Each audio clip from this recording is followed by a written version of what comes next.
अंकित और अनु भाई बहन थे। माँ बाप के देहांत के बाद बड़ी बहन अनु ने दिन रात मेहनत करके अंकित की देखरेख की और उसे पढ़ा लिखा कर पैरों पर खड़ा किया था। अरे कहना क्या चाहते हो? एक दिन, दीदी मुझे जॉब मिल गई है। अरे वाह भैया, तेरी मेहनत सफल हुई। मेरी मेहनत नहीं दीदी, आपकी मेहनत। अगर पापा के निधन के बाद मेरी जिम्मेदारी आप न उठाती तो ये सब नहीं हो पाता। मेरी सफलता सिर्फ आपके बलिदान की वजह से है दीदी। कुछ महीनों बाद अंकित की शादी सीमा से हुई। अच्छा, हमको सिखा रिया है। मीठा मीठा बोलकर घर का सारा काम करवा लेती थी और खुद अंकित के साथ घुमा फिरा करती थी। वैसे तो वो सिर्फ खाना बनाने का काम ही घर में करती थी, लेकिन अब उसे उससे भी छुटकारा चाहिए था। देखा आपने लापरवाही का नतीजा है। मेरे हाथ का खाना अंकित को पसंद नहीं आता, क्या आप खाना बना दोगी प्लीज? अरे हाँ, ये भी कोई कहने की बात है, जरूर। सीमा इस बात से मन ही मन बड़ा खुश होती है और अगले दिन के झाड़ू पोछे के काम से छुटकारा पाने के लिए एक और तरकीब लड़ाती है। हॉल में जोर जोर से कराहने लगती है। उसके कराहने की आवाज सुनकर अनु हॉल में भागती हुई आती है। क्या हुआ सीमा? दीदी, लगता है मेरी कमर अकड़ गई है। वो क्या है ना, मुझे झाड़ू पोछा करने की आदत नहीं है ना। बड़ा हरामी हो बेटा। कोई बात नहीं, झाड़ू पोछा ही तो है, मैं कर लिया करूंगी। ऐसे ही धीरे धीरे सीमा ने घर के सारे कामों का बोझ अनु पर डाल दिया। घर का सारा काम अनु करती थी, फिर भी सीमा को अनु से छुटकारा चाहिए था।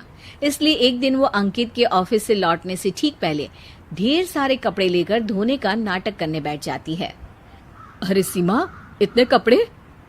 अब क्या करूं, अकेली पड़ जाती हूँ, करना तो मुझे ही है ना। अरे दीदी से मदद ले लेती। अच्छा, ताकि सारा जमाना कहे कि भाभी बड़ी ननद से काम करवा रही है। और वैसे भी दीदी ने तो साफ कह रखा है मुझे कि तुम आज जो भी हो सिर्फ उनकी वजह से हो, इसीलिए अगर उनके बनाए इस घर में रहना है तो काम करना ही पड़ेगा। ये सब सुनकर अंकित को बहुत गुस्सा आ गया। उसने अनु को बुलाकर कहा, दीदी, ये घर पापा ने बनाया था और इसमें मेरा भी हिस्सा है और मुझे वो चाहिए। ये सुनकर अनु को बुरा तो लगता है, मगर वो दूसरे ही दिन घर का बंटवारा करने के लिए वकील के पास चली जाती है। वहां से लौटते हुए अनु का एक्सीडेंट हो जाता है, जिससे वो दोनों पैरों से अपंग हो जाती है। अब मजबूरन उसकी पूरी देखरेख सीमा को करनी पड़ती है। एक दिन सारे कामों से थक कर सीमा अंकित से कहती है, अजी सुनते हो, अब मुझसे तुम्हारी ये बहन की सेवा ना होगी। अगर कल तक तुम इसका बंदोबस्त नहीं करते तो मैं घर छोड़कर चली जाऊंगी। अरे ये कैसी बातें कर रही हो? इस हालत में वो कहाँ जाएंगी?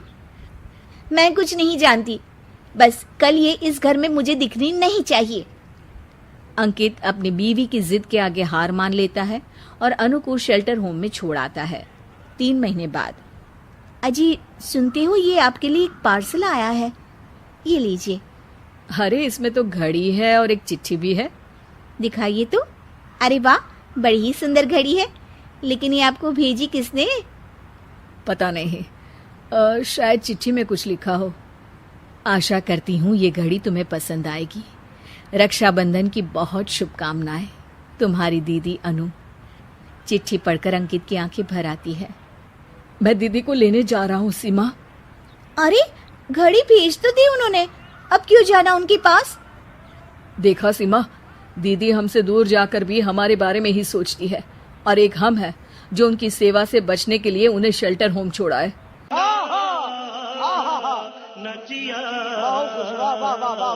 जब मैं वापस आऊं तो तुम मुझे हमारे घर में मत दिखना। इतना कहकर अंकित अनु को लेने निकल जाता है। वहां पहुंचकर, दीदी मुझे माफ कर दो, मैं तुम्हें लेने आया हूँ। भाई, आज तो राखी है, आज तो मैं मना कर भी नहीं सकती। दोनों घर पहुंचते हैं। अरे सीमा, तुम अभी तक यहीं हो? निकल जाओ इस घर से। अरे वाह अंकित, फिर वही गलती कर रहे हो तुम। सीमा, तुम कहीं नहीं जाओगी। दीदी मुझे माफ कर दो, मुझसे गलती हो गई। सीमा, आज ये समय माफी मांगने का नहीं है, राखी की तैयारी करने का है। चलो तैयार हो जाओ, तुम्हारे भैया के घर भी तो जाना है ना। ये सुन सीमा अनु के गले लग जाती है।